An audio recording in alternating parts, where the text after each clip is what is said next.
Well, it's 5 o'clock in the morning. My family is still asleep, and I'm excited. And that's not a sentence I say very often, but with the holidays and my schedule, this was pretty much the only time I would have a window to do an album without being interrupted, which is important because my thought process is easily derailed.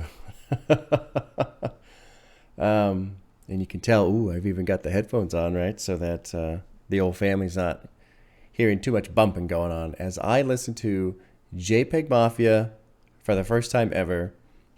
I know very little about this guy.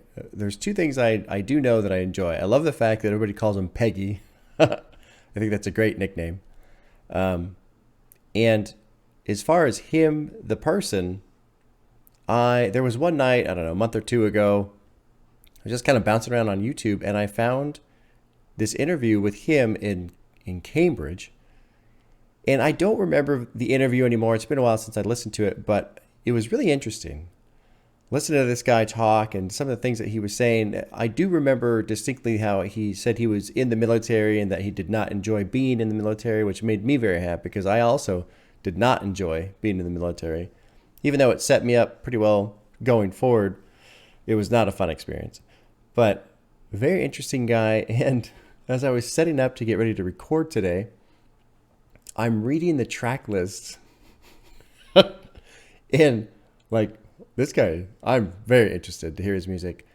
I'm also excited because someone left in the comment section, this is like black or dark ambient hip hop, which makes me really excited as well because I enjoy dark ambient. So it'll be interesting how all this plays out with using headphones, the style of sound, the lyrics. Apparently he's pretty aggressive with his lyrics, so I'm excited.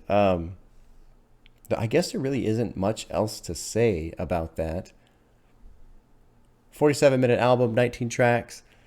Yeah, let's crack it off, huh? JPEGMAFIA, veteran, first time listening to any of his work to my knowledge. I don't think I've ever heard him before. Track 1 is 1539 North Calvert. Here we go. One. Okay. Yeah. Oh yeah, I gotta pay attention to the lyrics, yeah. She wanna sit my lap. You think you know me? My lap. Yeah. She wanna sit my lap. Damn, Peggy. Okay. So there's where the Peggy comes from. Hey. Yeah. She wanna sit on my lap. Yeah.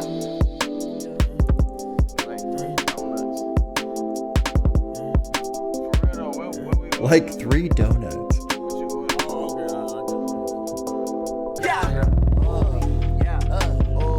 Huh. Jugger not come with them bands, ayy. Gun do not come with no plan, ayy. Keep the Kim at the pad, ayy. Crackers never get a pathway. Credit like my name was Chad, ayy. Watch we fucking tag, babe. Okay, get your demo on my face, shot. Trying to get that dick, Kelly Conway. Pull my case, boy, I beat that shit like Lennon beat his baby. Made the beat cause I'm that good. Got your girl on her hands. Johnny vibe with the cans. Fuck a blog, fuck a fan. On my record get panned. At least I made you niggas dance. Fuck 12 niggas still. This is a trip. The track's already over. I was gonna pause and talk about it.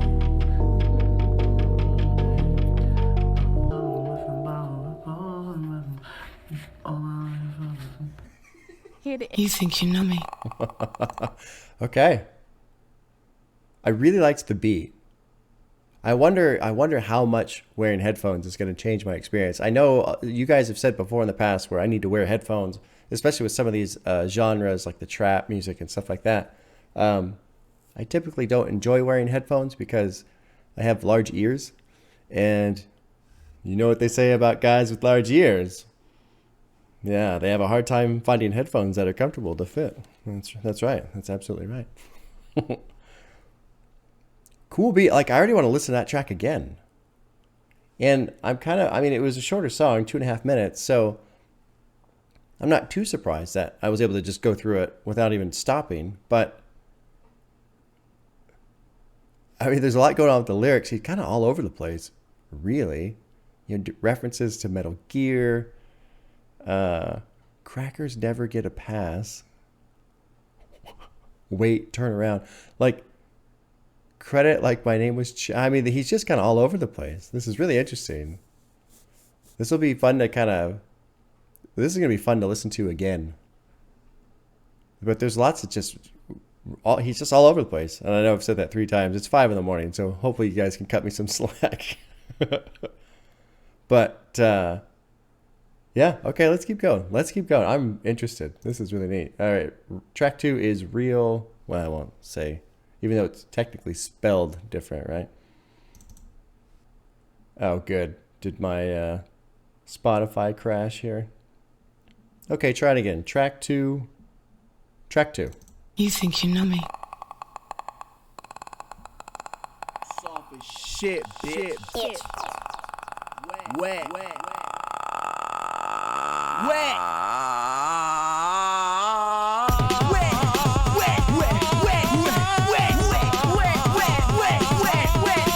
What the fuck?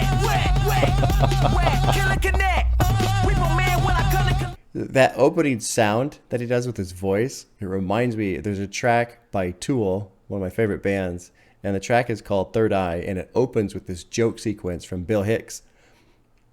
Bill Hicks? Yeah, Bill Hicks. And just go listen to it. Listen to the opening portion of Third Eye by Tool. And when he does the punchline of the joke, you'll know exactly what I'm talking about when I'm referencing that opening sound that he just did. This is wild. I'm kind of glad I've listened to Death Grips at least once. That helps. This is a very different sound. Well,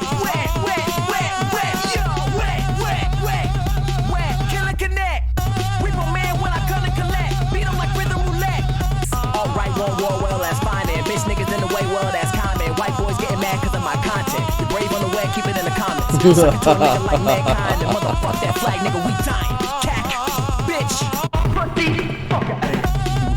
What the fuck, dude? This is wild. I like this. Crackers be singing chorus. Choppa be changing the bitch. Oh, shit. Alt-right wants a war. Well, that's fine. Bitch in the way. That's common. White boys getting mad because of my content. Y'all brave on the web. Keep it in the comments. This is amazing. This is amazing.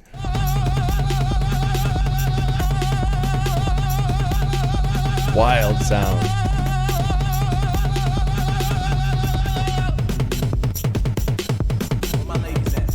Cool drum beat. I like the drum beat a lot. Just rapid fire. It goes with the intensity of the track, especially with the screaming that was going on in the background. I'm a real nigga. I really want to see how it feeds from this track into the next track. I wonder if they all feed into each other really well.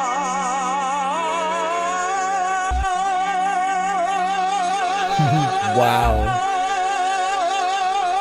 I don't really like it. Now we're jumping into track 3, which is Thug Tears. I'm just gonna let it roll.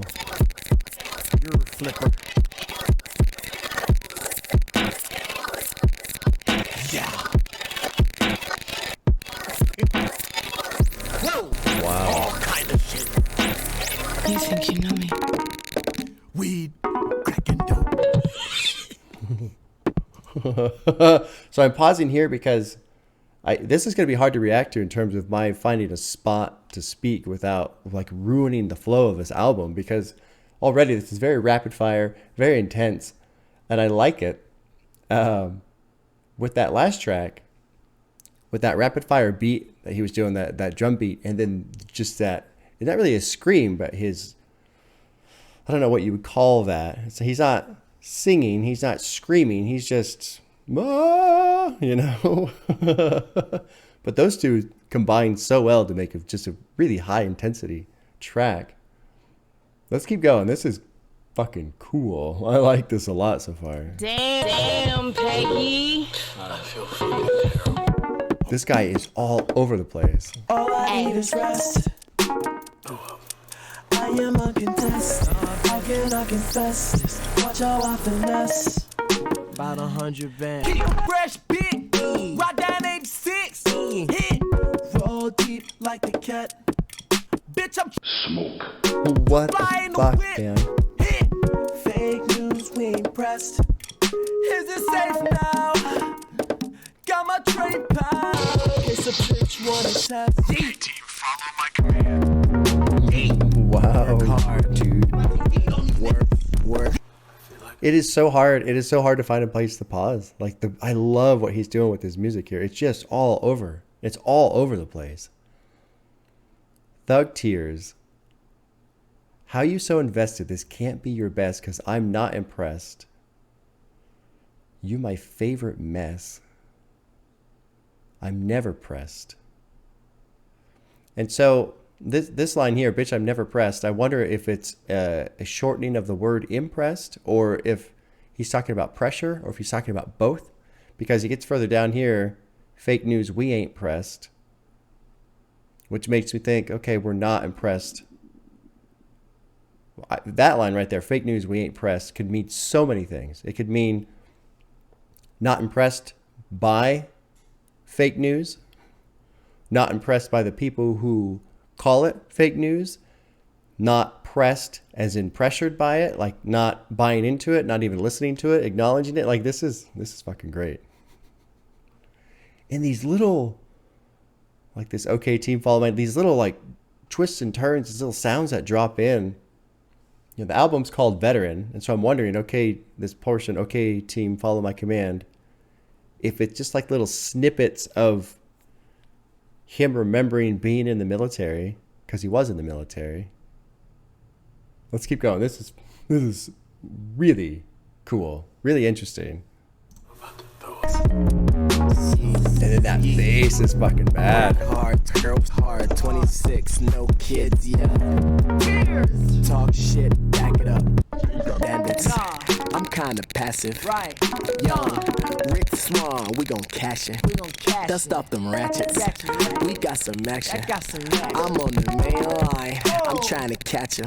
Okay. Look. Holy shit, dude, the like ratchet sound. Maybe I need to start doing headphones. Maybe. I don't really want to, because it just comfort. If you guys know of good headphones that are comfortable for larger ears, please leave a thing in the comments, okay? Because this is a different experience. And I almost feel badly that I've done so many albums without using headphones, but this is a completely different experience. I wish a nigga would, man. Look, I wish a nigga would try to test me.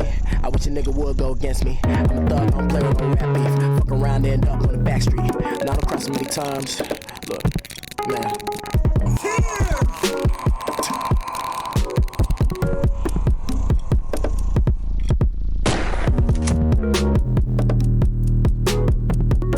Great beat.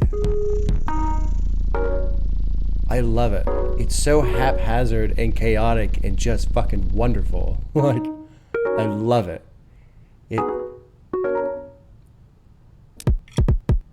I'm gonna stop there. This is so hard to react to because I can't find a place to squeeze in because he's so busy. And I'm thinking about videos I've seen with artists, painters who are just fucking smearing paint all over the place, and they don't care. They're just throwing paint here and and you know they're in their studio and there's just paint all over the walls, all over the floor. Like this is like the musical version of that. Fuck around, end up on a back street, and I done cried so many times. Look, man, I wish. Whoosh. Whoosh. I wish someone would go against me. I'm a thug. I don't play with no rap beef. These lyrics are all over the place too. Look, no stress, I'm vexed. But that's a contradiction. Vexed is very close to being stressed out. Something that's quite vexing is distressing. It bothers you. It upsets you. But he's not stressed. Maybe he's comfortable with being bothered. It certainly seems that way. I mean, so far this album is just a collection of being bothered, right? And he does seem comfortable with that. I've never felt so much control amongst so much chaos, you know? Like it would seem like it's all just in a random assortments of sounds, and he's just all over the place, and it comes off that way, but it also comes off as just well orchestrated. Like, this is fucking cool, man.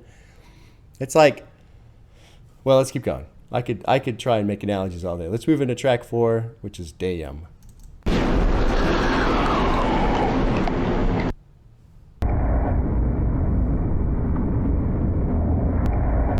Oh my god, dude, I love it. I love it.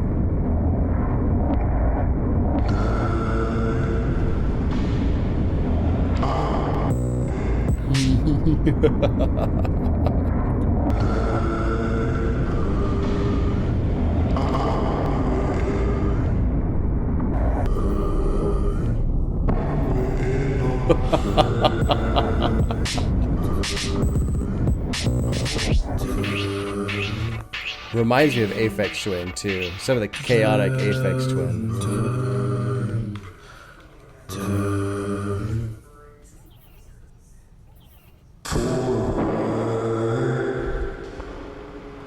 All right, this is track 5.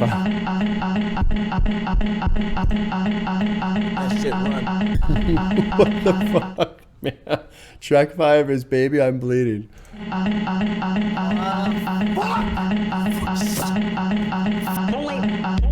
You think you What the fuck, dude? This is so crazy.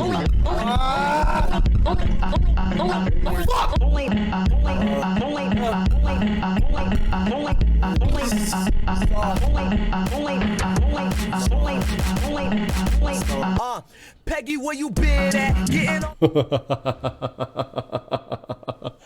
I hope this isn't my cord is kind of rubbing on my desk. I hope it doesn't translate into the microphone. This is wild, and I love it. I love it. I really do.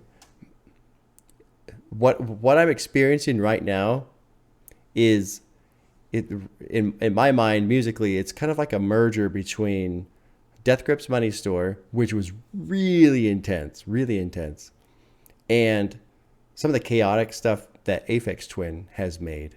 And so the Aphex Twin stuff, I'm just really familiar with it because I've listened to it for so long that I'm comfortable with that sound, like these just rapid, random sounds that come in.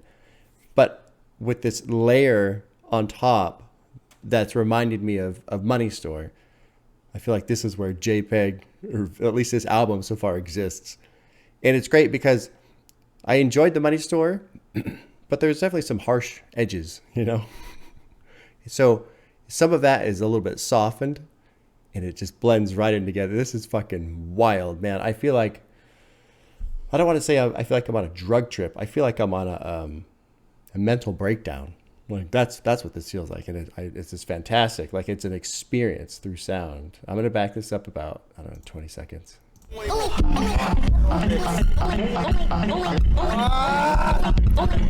is fucking amazing.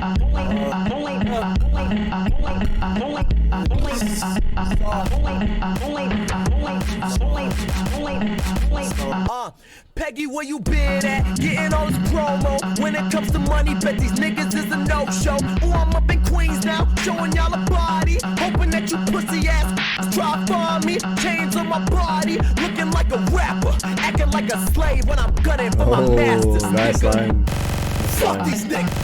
Fuck these niggas. What the fuck? It's ironic you press for a cooking. It's ironic you talk jail time, but you ain't never seen no central booking. It's ironic you hang with a nigga that beat women and have the nerve to call yourself girl pushing. Wow. I don't know what this is referencing, but it sounds very specific. This is former label mate. Oh. For unknown reasons. Okay.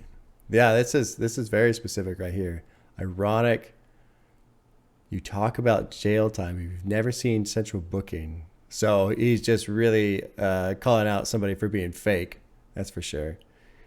Dude, these lyrics are fantastic, and it's kind of hard to process them because it kind of fits to his name, JPEGMAFIA. And JPEG, I start thinking of bytes, computer bytes. And it's almost like his lyrics, what he's talking about, in a sense, it's like there's a little bit of packet loss, you know, for people who understand, internet comms, packet loss is when your signal's going, but not all of it is making it to the other side. It's like there's just a little bit of packet loss going on with these lyrics. Now I'm at the White House looking for your presidents. Hop out the van, putting guns at your residence. I like this final put. Chains on my body, looking like a rapper, acting like a slave when I'm gunning for my masters. All right, let's keep going. This is fantastic. Real. Gerard. I'll show you how I really feel. Yeah. White boy better put his hands up. I'm ready. And I'm getting wilder. Shout out to Beyonce. Country niggas booming Peggy. I'm the new Beyonce. Devil on my entree. Cut like Dante. Like fire. Track 6 is my thoughts on Neogaf dying. I don't know what Neogaf is or who. Shutting down of an internet video game forum. Oh, okay. I don't care. I don't care. For those of you who are unfamiliar with Aphex Twin,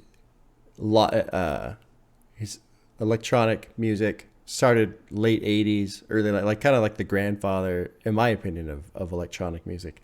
And he specializes in some of these just like really rapid beats. So there was a beat that just dropped in here. Maybe I'll back it up. And that's what's reminding me of Aphex Twin. That's I don't care. Let's get it. Give a fuck about your life. I don't care. That's what we like to call I don't care. big damage, nigga. I don't care. I like this guy. I don't care. I don't care. This is the first time really, you know, typically my position on something like this where somebody says, you know, he's saying I don't care, but usually it's associated, I don't give a fuck, I don't give a fuck. Usually the more I hear somebody say that, the more I don't believe them, because it seems like the more someone says that, the more likely they are to get upset when you say something they don't like. So obviously they do care quite a bit. But with this guy, I believe him. I believe him. I really do. And mostly because of his musical style, the fact that he's just all over the place, to me means he doesn't care in a good way. He's going to be who he is. He's going to create the sounds that he wants to create. And it doesn't matter what anybody else thinks, which is fantastic. Fantastic. That's how I mean, I know it's difficult, but that's how every artist should be, because that's when you make the best music, in my opinion. When you make what you want to make and you just say, fuck what everybody else thinks, man, it's incredible. It's incredible. Let's keep going. I love this. I really do. I don't care. I don't care. I don't want to. All right, track 7 is Rock and Roll is Dead.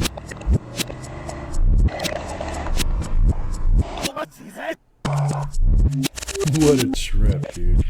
This is the stuff that reminds me of Aphex Twin, right here. He matched 245, 1911. This baby ought to be nice right there. Oh, rock, ready to rock. I wonder, I don't know what the sample is from, but, oh, YouTube, sorry, okay. This has got to be a throwback to something from the military. I don't remember what branch he was in. I want to say he was Air Force, but I can't remember. I think it was Air Force. Just these sounds that he's using is fantastic. Having headphones on is making a huge difference. Turn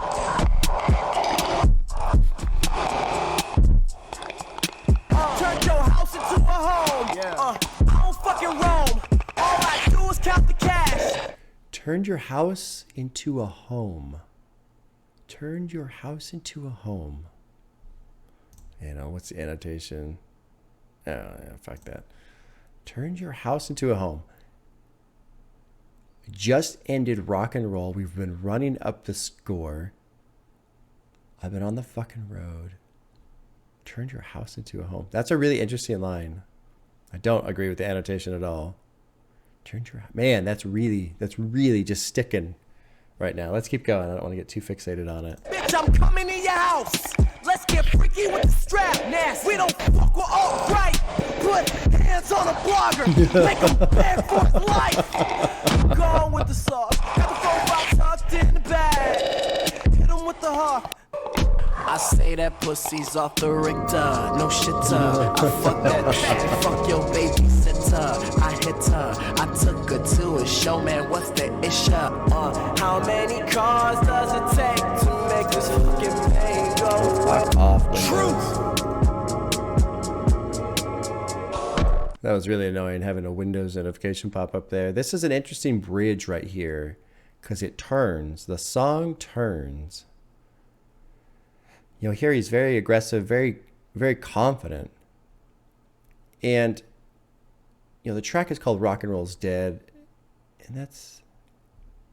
I'm trying to find some relation there, but really, I'm not finding the link. But this bridge, how many cars does it take to make this shit an easy race? How many cars does it take to make this fucking pain go away? That is really, really interesting. And then the way the sound turns with it too. It's like this track, at least the beginning portion, is some sort of overcompensation to try and cover up whatever pain he's talking about here. And I wonder if the pain is coming from something like the alt-right, not so much just what the alt-right, let's see, how can I phrase this so it makes sense?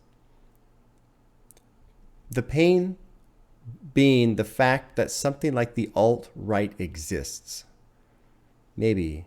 That's what I'm going to go for. The fact that in this country, in this day and age, something like the alt-right will continue to exist, and not only exist, but be pretty popular. Huh. And this is an interesting track. He's just like lashing out. Especially when you consider, again, this sample from the beginning from the guy who does lots of, has a YouTube channel about different weapons and tested them out. Now he's got his weapon. Turned your house into a home. There's something there. There's something there. That line is really interesting to me. I'm going to back this up a little bit. I want to catch this bridge again and then let it play out. And what's the issue? Splitter, it's groovy, nigga banging on your sister. No kicker, I can't. The kicker, I can't breathe. How many cars does it take to make this shit an easy race? Now the sound is incredible.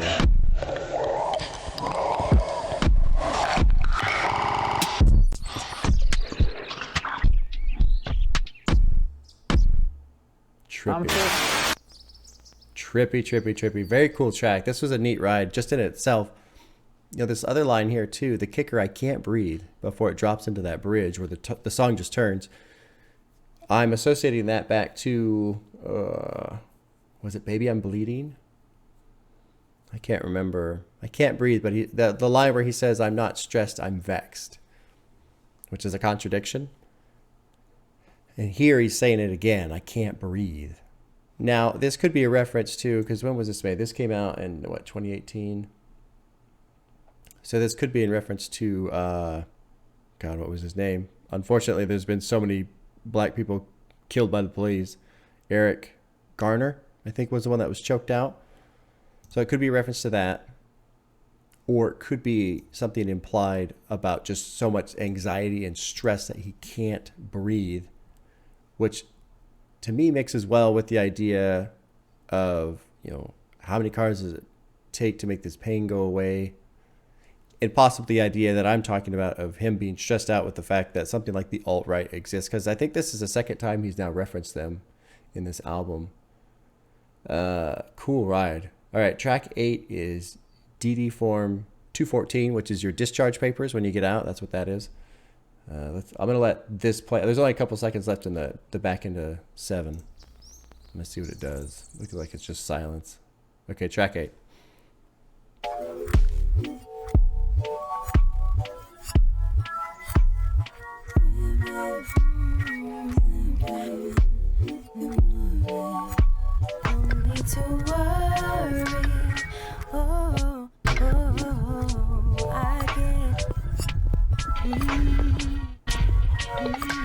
Sounds that are floating around.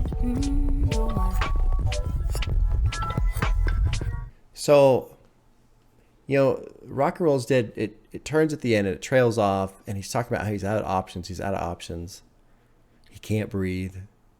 How many cars does it take to make this pain go away? Then you drop into this track, and the tone is softer and slower. And there's this person, this woman who's trying to comfort him here. When you get lonely, you don't have to worry. I'll be there. I'll be there in a hurry. Say it and I got you. You know, so this is a person of support. And the support's there, and the support seems sincere. But when you get to the end of this bridge, before it drops into the chorus, you get that rapid sound again, that like almost like a vibration. It's like the anxiety is still there. So even though he's being supported and this person's there, he still has the anxiety, the vex, can't breathe. This is, oh my God, I love this. I mean, I feel like this whole album really is just one track. He had to divide it up into pieces here and there, you know, for it to make sense on an album. That's the anxiety. I can't let just anybody know me. You are the one that lives in my dream. I don't want no one but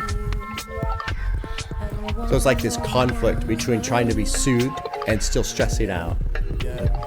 Look, I can't be solid. Yeah. It ain't a damn thing changed, huh?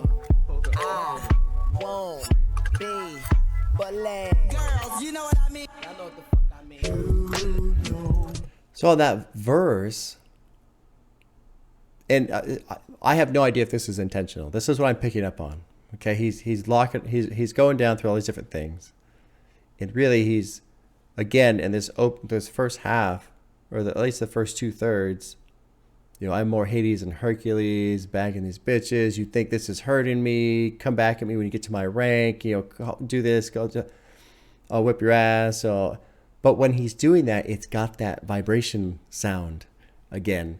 And it's almost like an overcompensation. Like he's trying to project this idea of being strong and bold and you can't hurt me and you can't tear me down, but in the background there's this stress, there's this anxiety.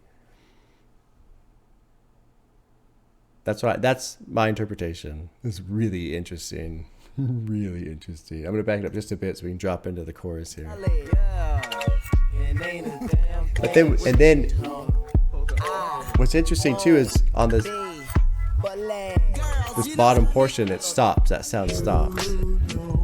That comes back again.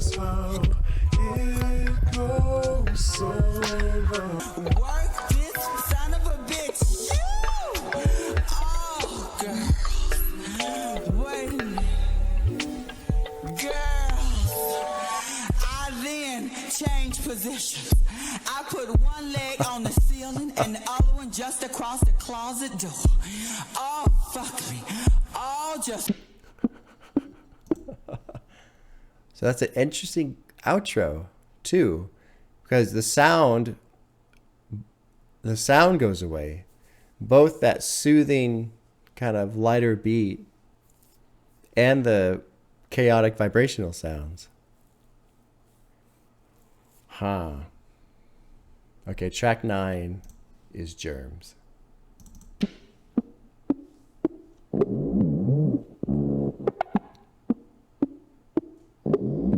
me call you right back.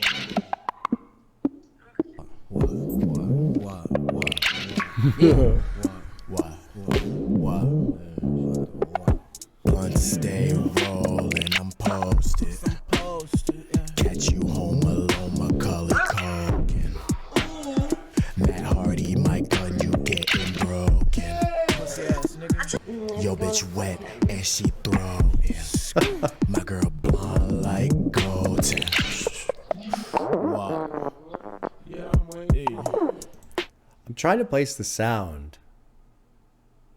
Like the lyrics are really, again, just kind of haphazard here. But the sound is very specific. And in relation to the term germs, I'm wondering where he's going with it, and I don't really have an idea yet. So let's let it keep playing. It's no shade. No shade at all, baby. You know that grand prize. It's no shade. Man, look, it ain't no motherfucking shade. I'm just talking. You the one that got that liberal arts degree. Oh, this is wild, man. This is wild. Who killed Jump Doom like Floyd did Gotti?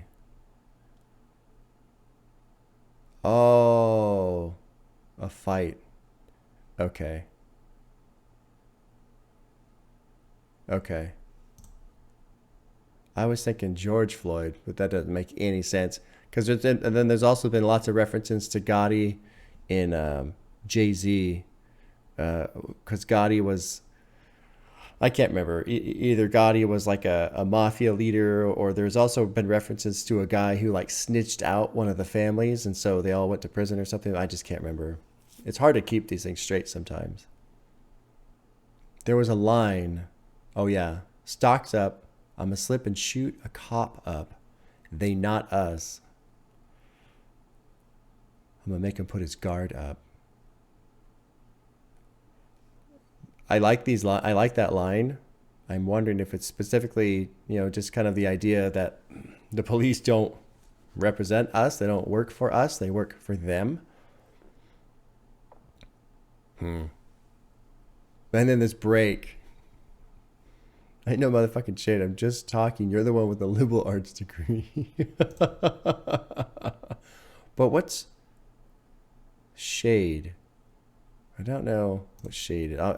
It ain't no motherfucking shade. I wonder if it's like an insult, right? I think that's what that means. Oh my god. Okay, let's keep going. There's no shade. You can't take. What a wild sound.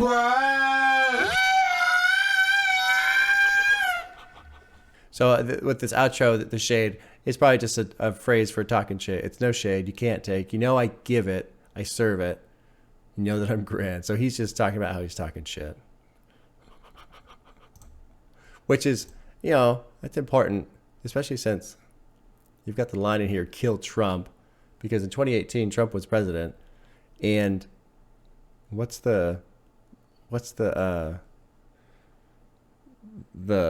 don't remember what it's called, but it was like a law or something, not even in jest may you, insinuate a threat on the president's life or something like that. Because I remember it was like a Saturday Night Live skit, I think, where they were making fun of that specific language, because the whole skit is them talking about and explaining or joking about how that law, and every time somebody actually mentions a specific line, then the feds come and arrest them because they, in jest, made a threat. So it's like 4 or 5 people trying to explain this law to somebody who doesn't understand it, and they all just keep getting arrested by the feds. All right, let's check out track 10, which is Libtard Anthem. You be the bitch with a guitar.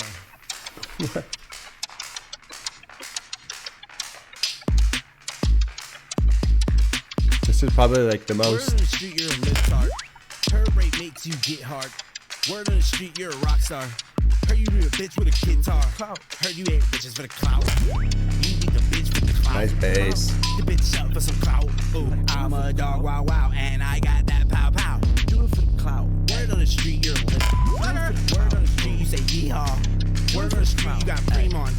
Word on the street, you're a libtard. Word on the street, you're Bill Maher. Word on the street, I know my real mom. Word on the street. Word on the street, you fuck Tom Lauren. Word on the street, you're a libtard. Word on the street, yo, Bill Maher. Word on the street, you fuck Tom Lauren. Word on the street, I know my real mom. You think you know? Trippy.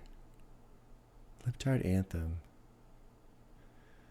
I feel like I understand this, but not well enough to explain it. I feel like he's making fun of the people who would use the term libtard. This first section is really interesting, where he's talking about you do all these different things for the clout, for the clout, for the clout. But all of these things are garbage things. I ain't gonna feel bad. I'm a dog. Wow, I got that pow pow. Word on the street, you say yeehaw. Word on the street, I know my real mom. This is an interesting track. Tommy Lauren, Bill Maher. And it's interesting that he's putting those two together. Because these are like wildly different people in terms of what they say they believe, but they're exactly the same in what they do on television. They're exactly the same, in my opinion. Well, that's not fair. That's not fair. Tommy Lauren is just incredibly aggressive in sharing her opinion, but Bill Maher is also pretty fucking full of himself too. He thinks his shit don't stink. So in that sense, yeah, they are pretty much the same. They just say different stuff to different groups of people to cause the same problems. Huh. Interesting track. God, I want to listen to this one again. But that's what additional thoughts are for. All right, track 11, Panic Emoji. You think you know me?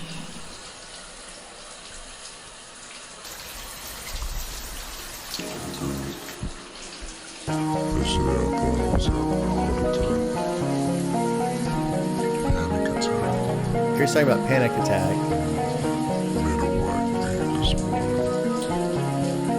I just want to pause real quick. Yesterday I thought I was having a heart attack, panic attack. And so this theme is consistent through this album here of stress, anxiety, being vexed, these rapid beats that kind of overlay and push that sound, that anxiety still. So he's talking about specifically having a panic attack, which it's followed right after the line, "You think you know me." So there is this I guess juxtaposition that exists between this bold, loud, aggressive person and all of the anxiety that exists underneath that. This is fun. Ooh, a lot of fun. All right, let's hear how this track plays out. Love the bass. Love the bass. Keep hustling. Keep hustling. Keep moving. Where my health went. This hurts. Well, you know. Crackers keep. I know. I know. The opening line here on verse 1, keep hustling, keep moving, and it's got this weird, draggy sound to it, followed by I'm a nuisance, I'm useless. It's like he's trying to outrun this anxiety by keep hustling, keep moving. Like he's trying to outrun it, but he can't. Like he can't outrun it, and so now he's collapsed. I'm going to back it up just a little bit so I can go from that verse into the second verse here.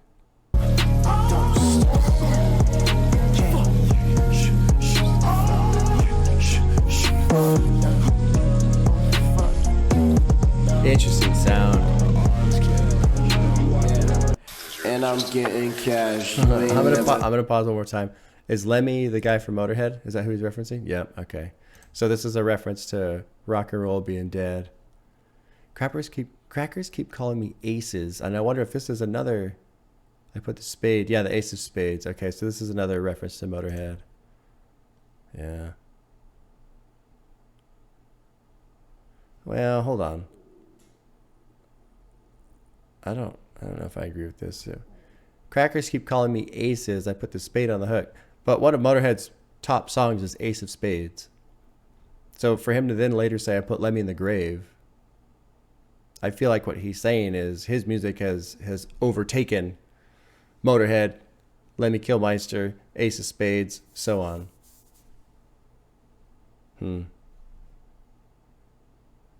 God, this guy is very unique. Very unique.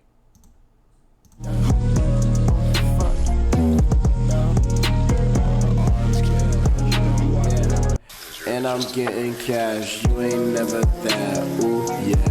Fuck with me, you get shot. I am a thought. I am a op. Wrist cut. Great death on the block. A banjo. Of all fucking things. I would have never expected a banjo. I think that's my favorite track so far. Panic Attack. So, what's really interesting about this last verse, right? I'm getting cash in over there. You're fucking mad. I'm counting swag. You're mad. I'm counting swag. You know, you a bitch. You a hoe. All this other shit, right?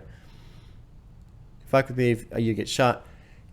In that portion of the verse, he's not bold. You know, he's not screaming it. He's not strong. The music isn't powerful and punching through. It's like he's collapsed. And even though he's collapsed because of this panic attack, he's still trying to fight it, but he doesn't have the energy to fight it.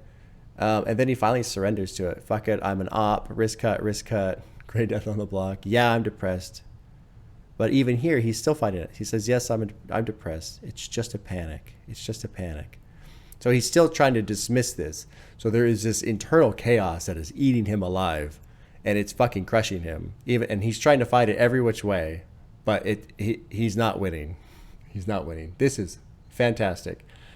Track 12 is DJ Snitch Bitch Interlude.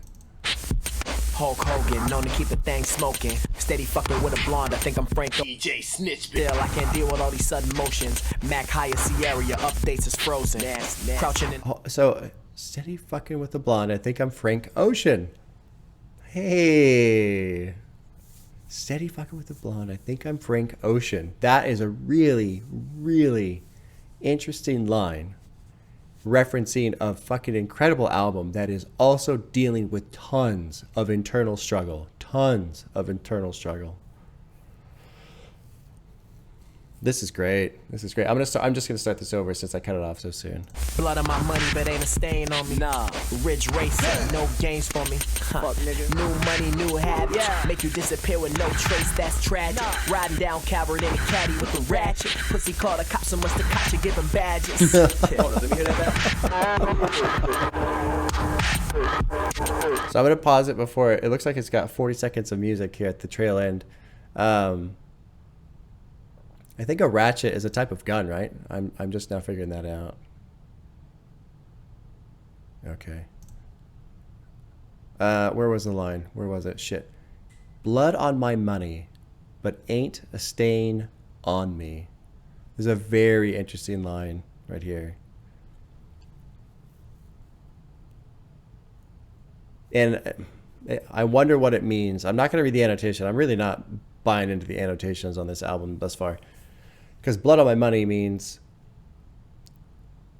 well, it's hard to break that down. That's a long conversation, blood on the money. I think people understand the idea of blood money and dirty money. You know, when someone gives you blood money, they're paying you for something that isn't good necessarily. So, well, even that's not even a great summary. That's a shitty summary. But the fact that he's talking about blood money, but then saying there isn't a stain on him, it feels like he's trying to say he's taking the money, but he's not part of the system that's creating the blood money, which is an interesting idea, because I would argue against that in a sense. I mean, especially if he's referencing the music industry. Let's just say that he is, for the sake of argument. Let's say he's referencing the industry, the music industry in general. I mean, he's part of that industry, whether he wants to be or not. But then he follows it up too here with nah. But it could be, well, all right. Let's move on. I'm getting way too hung up on that line. But that's an interesting line, really interesting line. All right, let's hear this outro music here.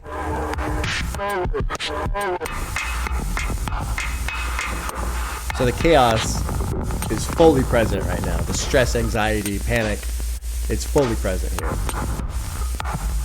And it's almost so chaotic, it itself is breaking apart.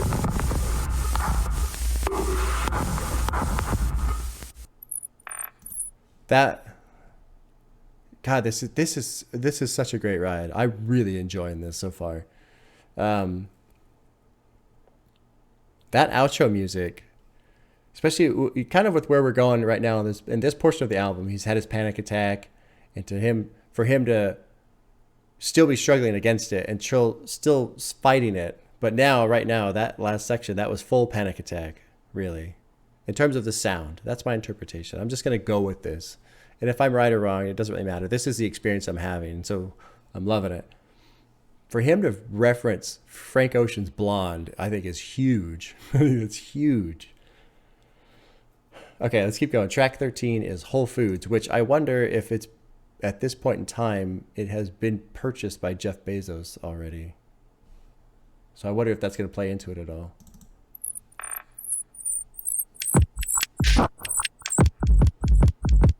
Sir. Mama told me, baby, use a profit, so profit.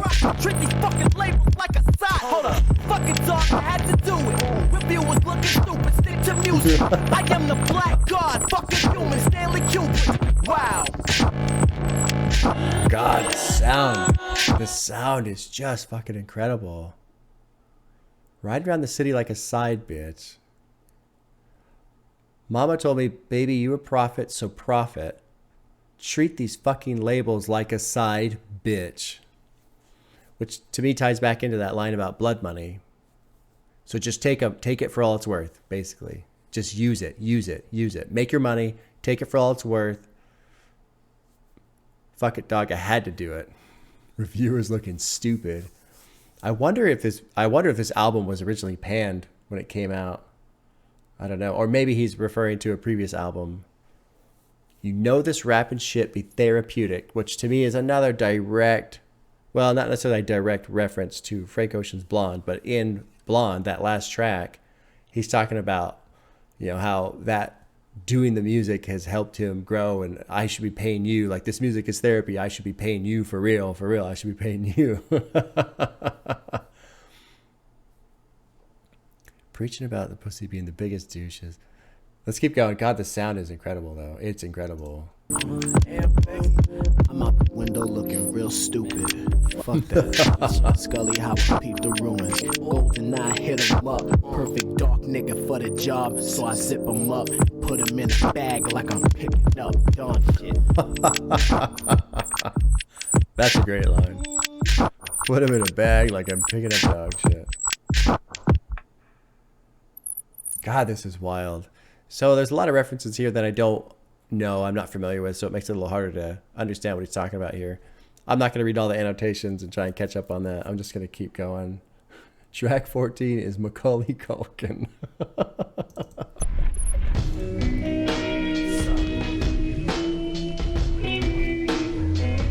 Sup? Cool sound. I got my hands on my face like Macaulay Culkin. Gave her the cig, but I left her smoking.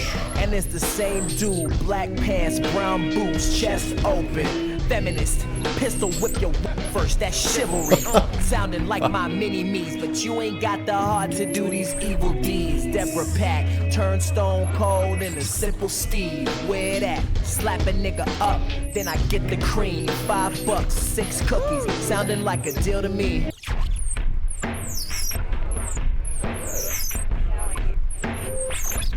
There's so much to listen to.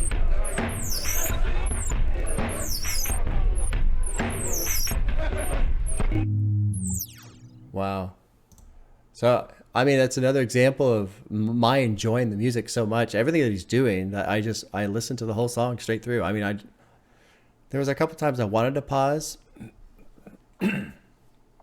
But, again, with his lyrics, they're kind of fragmented. And so there are times when I want to pause and discuss something, but I'm not quite on the wavelength that he's on. I'm trying to understand what he's saying.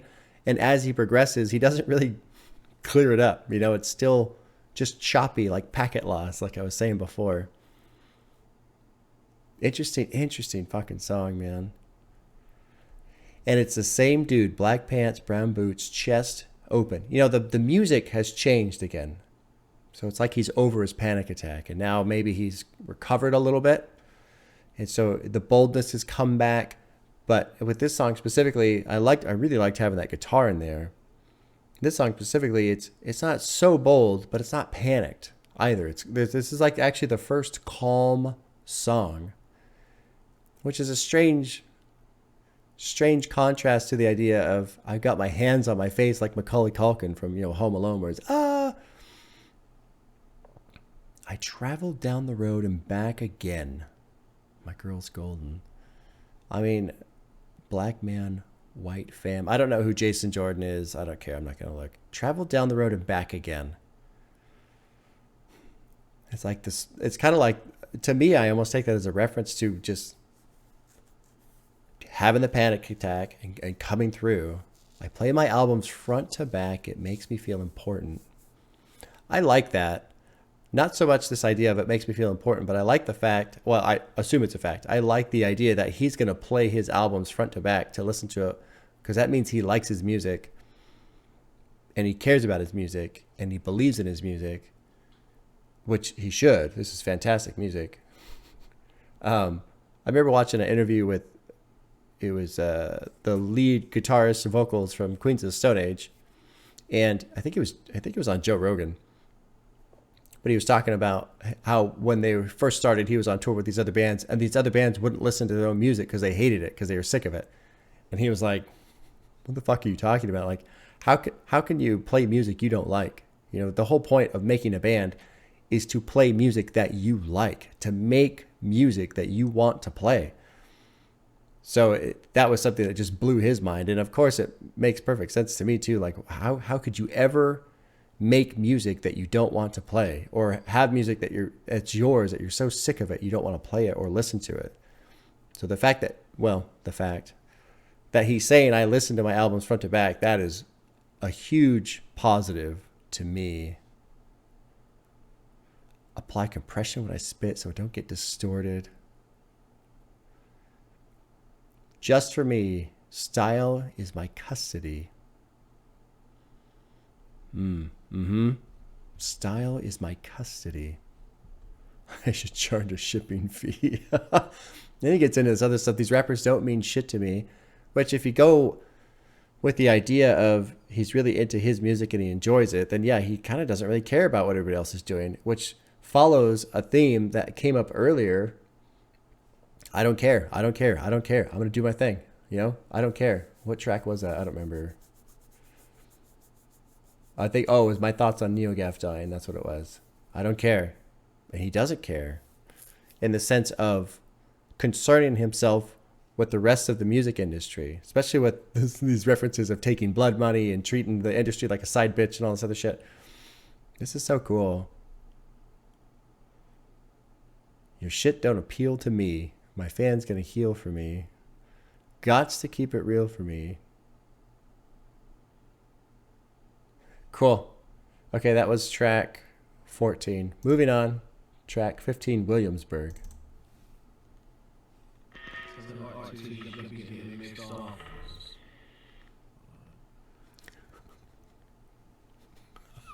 Selling art to these yuppies getting mixed offers. That's a great New York line. like I'm Peter Parker. Go to 16 and I tossed it. If I wanted bullshit, I just read Gawker. Facts, nigga. Young Rick Murder, I just shoot walkers. I'm a slave to this rap shit, I can't quit. Fresh seg with the grip. A pop shit, call a gun, Britney Jean. When the spears come out, I hit you and JT. You yuppies ain't real, let you live for a fee. We taking Brooklyn back, you can lead a coffee. And you can dying too, word of Charles Barkley. You yuppies ain't real. Let you live for a fee. We taking Brooklyn back. You can leave the coffee. So I've never been to Brooklyn. I have no idea what it is like or what it used to be like. But that paints a picture in my mind of all these fucking yuppies, like what's it called, gentrification, and putting all their stupid coffee shops in place. Head dreaded up like my name Mark. Put a price on your head, that's a light bag. On me light mic back. Whoa. Oh, Travis Scott. Okay.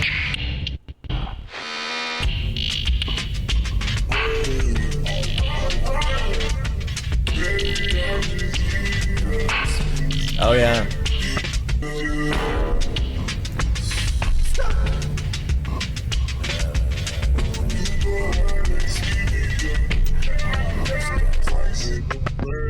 These fuck niggas ain't like that. Y'all niggas, y'all feel like rats. I'm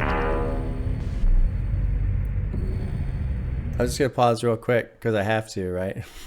I'm almost just sitting there listening to this thing now. This is great. I remember listening to Rodeo, and and trill. Trill was a word I didn't understand. I think now it's true and real. I think that's what that means. Anyway, it's cool to see Travis Scott have a feature in here and then using a phrase or a term that I wasn't unfamiliar with that I have kind of grown familiar with now. Definitely has his sound and style here on this chorus. Definitely sounds like Travis Scott. I know that I don't belong here. And it's these hidden hills deep off the main. These days ain't the same.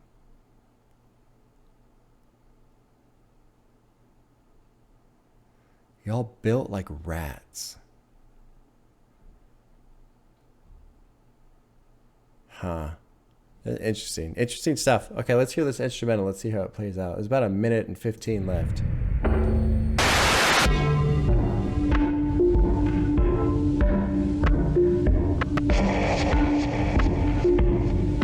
I like this too, man. This is neat. JPEG has to be a fan of Aphex Twin, right? He has to be.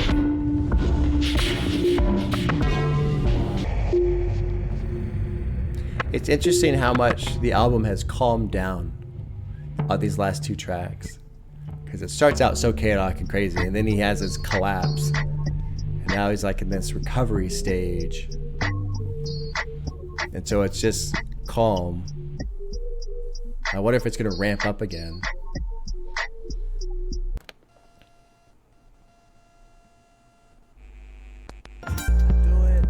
Okay, track 16 is called I Cannot Fucking Wait Till Morrissey Dies, and I don't know who Morrissey is. I looked him up. Oh my God. What? He's pissing in his mouth. Oh my God. Oh, this guy's amazing.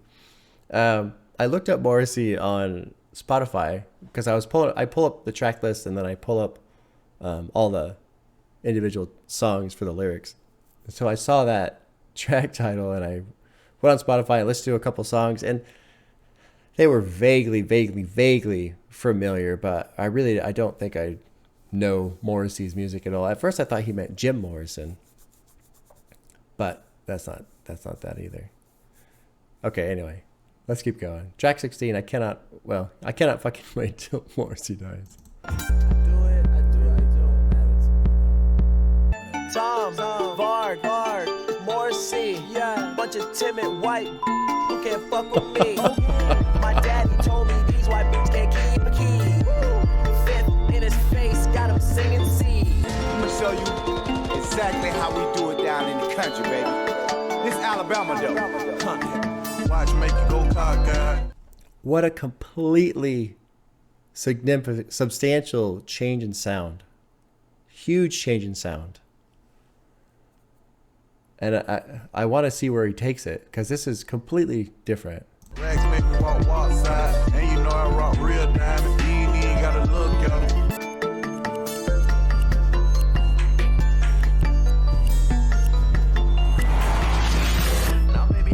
Okay. You know, I like how he has these so many times in the lyrics. He has these sentences that break off. He doesn't finish it. It's like he has a thought and then he just says, "No, I'm not gonna finish that thought." This outro, I'm way past flexing. Feel the dab in my chest. This is venting. Now maybe and it just stops. So let's talk about venting versus flexing. Because those are two different things. In the first part of the album, he is flexing. And I feel like the flexing, this boldness, this loudness, this aggressive sound that he has is a way for his own self to deny or at least try and bury the panic that exists inside of him. But when you do that, you're not processing that panic. You're suppressing it. You're compressing it, right? It's building more pressure. And so he just keeps trying to do that, and it's not working, and then it all falls apart. He collapses on panic emoji. But now if he's venting, he's letting it out. He's actually letting it out. Instead of putting on a front and just talking about how bold and strong and crazy he is, instead of saying things that sound strong but aren't. Now he's saying things that are actually strong, that are actually allowing him to process whatever feelings he has inside. So he's not flexing anymore. It's not about a flex. It's about just venting and processing and relieving that pressure that's inside from all of this stress, from whatever's causing the stress. That's my interpretation. That's how I take that. And I wish this line finished, but I kind of like that it doesn't. It's a tease. It keeps the brain wondering, well, what's he mean? What's he mean? Let's see what the fucking annotation says. Peggy appears to be about to say sorry. Maybe. And even if it was, now maybe I'm sorry, he's still saying maybe. So even if the last word is sorry, that doesn't really change anything. I wonder. Okay, let's keep going. Track 17 is Rainbow 6.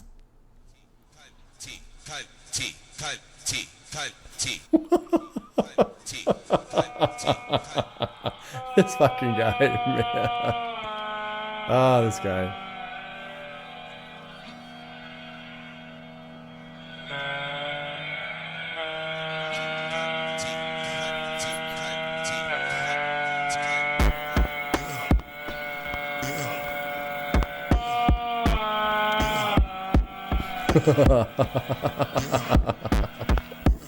That line has come in a couple times, and it's always been a female's voice.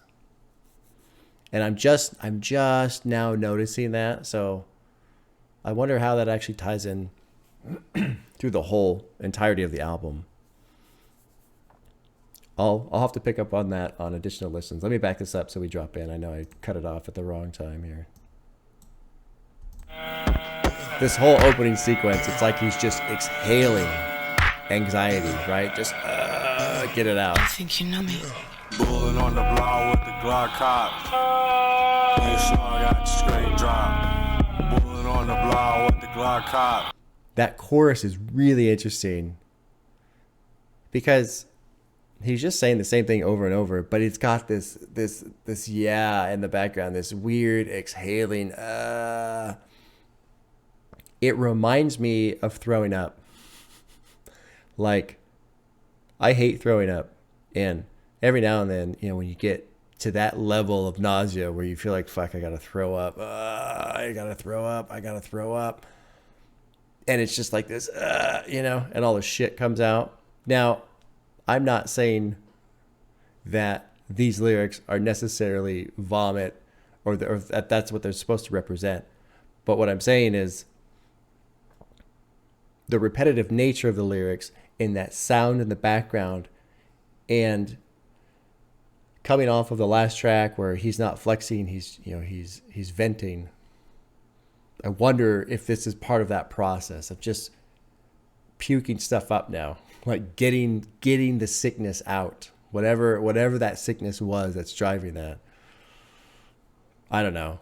Maybe I'm reaching too far. Maybe I'm reading too much into it. Let's keep going. Don't give a fuck, right? Punch you with some official. I don't give a shit, little nigga. You need tissue. Where your fucking face, cause it's full I never backed it up. blood. Blood. This boy, got that thing in the trunk. What a fucking wild sound. What you niggas need? Pill, crack, coke, weed. I'ma have to give him some ladies. Tell her when I'm talking to my baby. So very dark sound here. Very dark sound here. And I apologize for screwing up the first verse. I didn't back it up right. I didn't want to do it over again and then make it worse. I don't give a fuck. Right punch you. It's official. I don't give a shit. You need a tissue for your fucking face because it's full of the blood. Bloody, bloody, bloody. Smack you fucking up. What is it you want? Got that thing in the trunk. What is it you need? Pills, crack, coke, weed.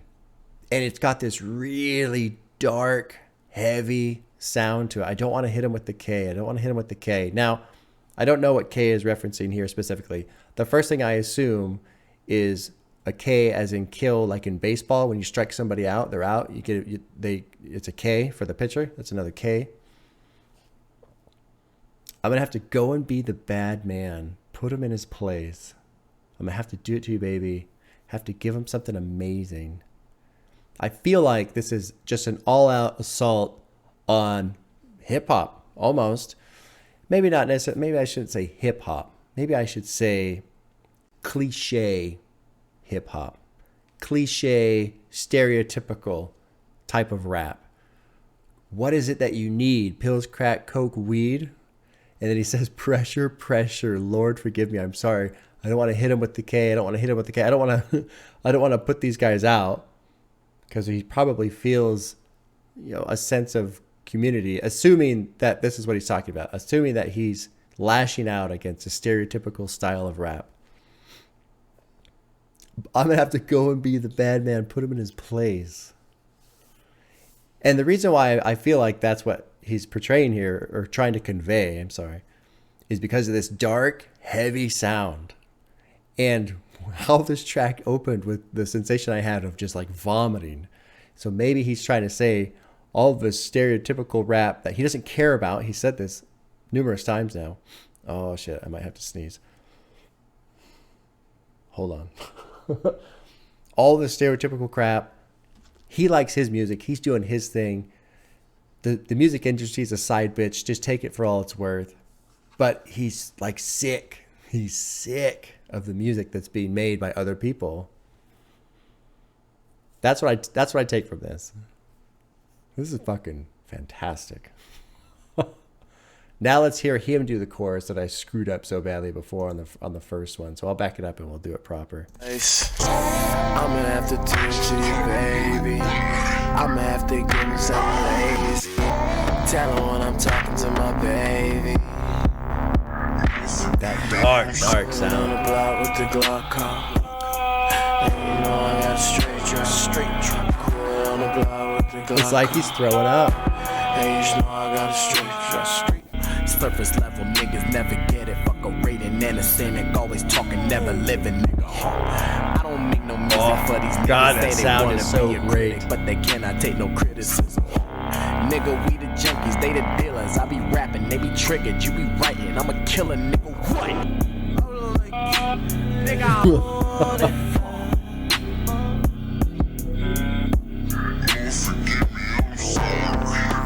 I'm gonna pause it. So I feel like I'm on the right track here. Although he was referencing the alt-right again. So I think it's safe to say that the presence or the existence of alt-right is something that causes him distress, which is fair. Treat a writer like a cynic. Surface level people never get it. Fuck a rating and a cynic. Always talking, never living. I don't make music for them. Say they want to be a critic, but they can't take criticism. Oh man, we're the junkies, they're the dealers. I'm rapping, they get triggered. This is great. I'm gonna stick to my original interpretation here. My initial impression. This is kind of a lash out against the general hip hop industry. And I shouldn't focus too much on hip hop. I don't know. Maybe that's too specific, but the way he did that chorus here, and he's got that in the background, it's like saying stuff like this. It's like he's forcing himself to vomit. That's just the impression I get. Maybe I'm way off. I have no idea. But let's finish out this bridge, and this is a fantastic track. I think Rainbow Six is my favorite track. Panic Emoji was great in terms of the story and him collapsing, but I love the sound. It's so dark. I love it.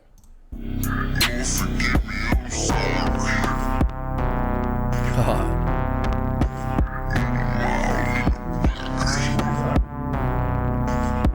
I got too much for me. Oh my God, I'm so weak. I'm moving fun on my week.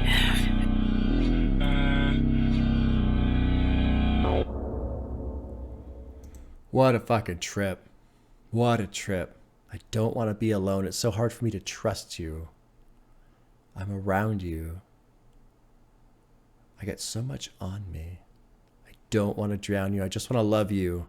I don't want to drown you. I just want to love you.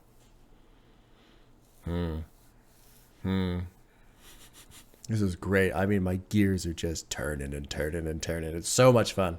I enjoy stuff like this so much. I mean, it's fun when there's a little bit of esoteric. What would the word be? Esotericism? I don't know if that's actually a word. But it's fun when there's enough to follow, but just enough to leave you wondering what he's actually talking about. Oh my God, I'm so weak. Holy fuck, I'm lonely. So he's still struggling. Still struggling. All right, let's move on. Track 18 is 1488. 1, 2.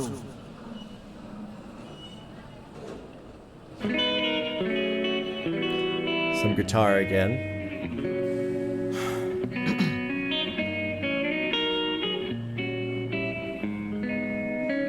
You know, it's interesting too because Frank Ocean Blonde uses some guitar here and there pretty well, in my opinion.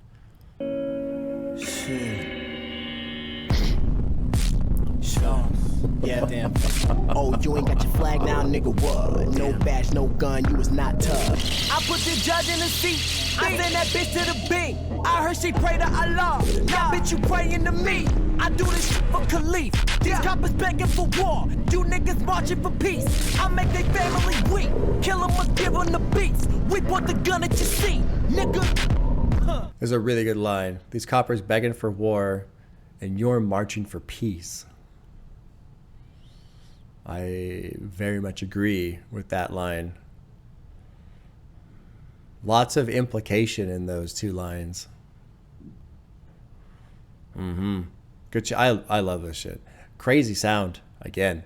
And I wonder, as we come to the end of this album, I wonder if this is a cyclical album where he starts out bold, he's fighting it, he's stressed, he's vexed, he knows it, but he's still fighting it, and then he collapses. Then kind of comes out of that collapse. What's that one line? I can't remember what track it was, but I've been down that road and back again. And then he kind of comes out of his chill, and now he's starting to build up the anger again, the frustration. And then I wonder if in doing that, he shifts from venting and releasing these emotions to withholding them and compressing them so that the pressure builds inside again. And then you go right back to the beginning of the album. This is not for no interviews, bitch. Nah, or to even news, bitch. Seems like he's flexing again, especially when talking about that Bentley coupe. Yeah. Getting dry, I'm out of weed, I'm irritable. I'm fucking nauseous, I'm going crazy. I got these bills.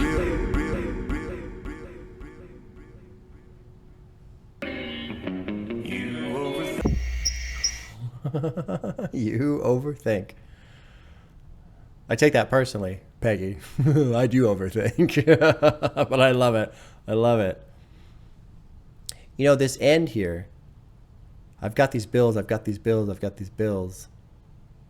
It sounds like he's saying he has all these bills to pay because of the tone that he's using. But I feel like he's saying, I've got these bills, because it comes right after I'm paid, baby. I got these bills. I got these bills. But in that context of I've got these bills, as in I've got all this money. I got all this money. But he sounds frustrated because that's not solving the problem. Whatever problem that's buried down inside, it's not solving. That money is not solving the problem. It's not solving the problem. I'm fucking nauseous. I'm all crazy. I'm out of weed. I'm irritable.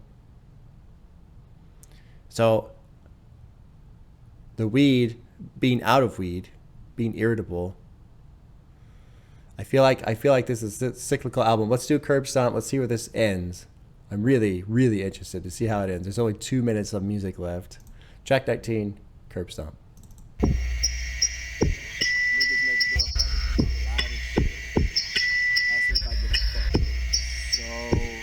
Small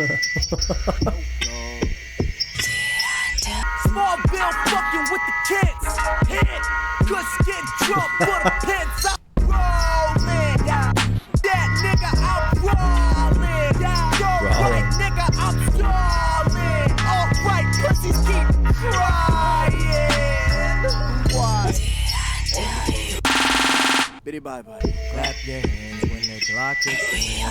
I'ma clap your mans. These are fucking fans. We don't fuck with stands, nigga. Watch your hands. Hit. This is tough because I already just want to listen to it all the way through. It's gonna suck for the YouTube people, but that's what I'm gonna do. They're just gonna miss out, I guess.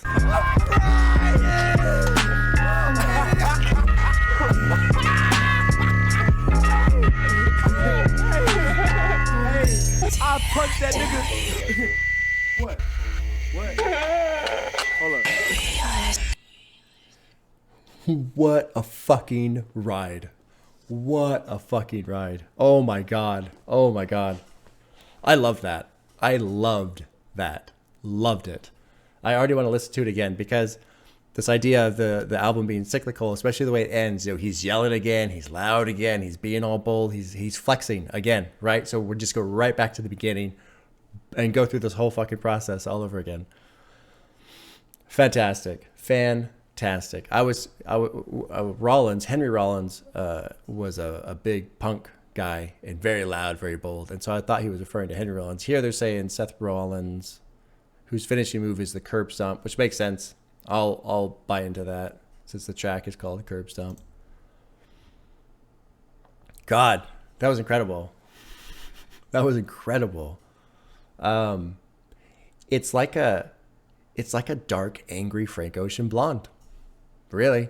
And it's cool because I like that he referenced the album.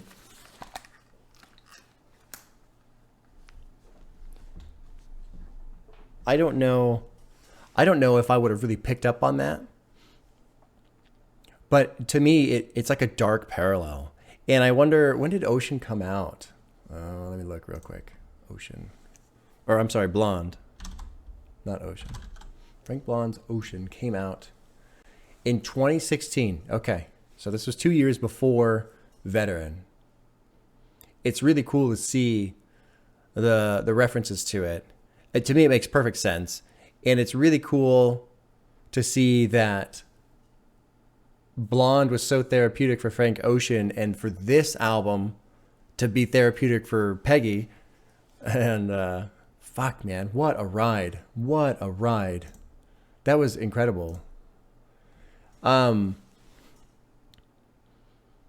just really blown away. Really blown away. I mean, I feel like this is Blonde and Death Grips combined. That's what this feels like. Earlier, I was saying Aphex Twin and Death Grips, but those are almost kind of one and the same. It's almost just electronica factored into Death Grips, and not that I really need to explain any kind of blend of two sounds, but that's what I think of. God, what a fucking ride! That was amazing. That was amazing. I love that. I really wonder how much having headphones on changed my experience. I wonder if I would have gotten into it as much with just my speakers. I don't know. I have really good speakers. I have good speakers. There's a lot of sound that comes out of it, and it's rich sound. It's not tinny. It's good sound. I've got a good bass subwoofer and all that shit. I'm gonna listen to that again a lot. I'm gonna listen to this one a lot. I like this one a lot. It's gonna annoy my wife. She enjoyed Blonde quite a bit. Although she only listened to it I think once or twice, but she actually enjoyed Blonde. It's tough for her because she's still just not used to rap and flow and that kind of stuff. It does take a while for the ear to get accustomed to that if you don't listen to it normally. Man, I can't remember. There's so many tracks, and this whole thing is such a ride. And really, the whole thing feels like one continuous track that's just chopped up into bits because it has to be, at some point. So when I look at this, it's interesting that the first track has so many listens and then the rest are almost all consistent, meaning Well, I guess Baby I'm Bleeding has 15 million listens, but the rest of them are all just a couple million, which means people are just listening to this all the way from top to bottom, which is great. I love that. I love when I see that on the plays. Holy fuck, man. It was just incredible. That was incredible. I loved it. I loved this album. Veteran was fucking fantastic. I am absolutely doing more JPEG in the future, man. I want to check out LP now. I was looking at, what is it, Black Ben Carson, but that's like a 2.5 hour album with a lot of instrumental stuff. I think it was that one. God, I don't even know what else to say. That was amazing. Loved it. Fantastic ride. 6:45 in the morning. Cool. That was fun. I'm just gonna go walk around the house and say that over and over again.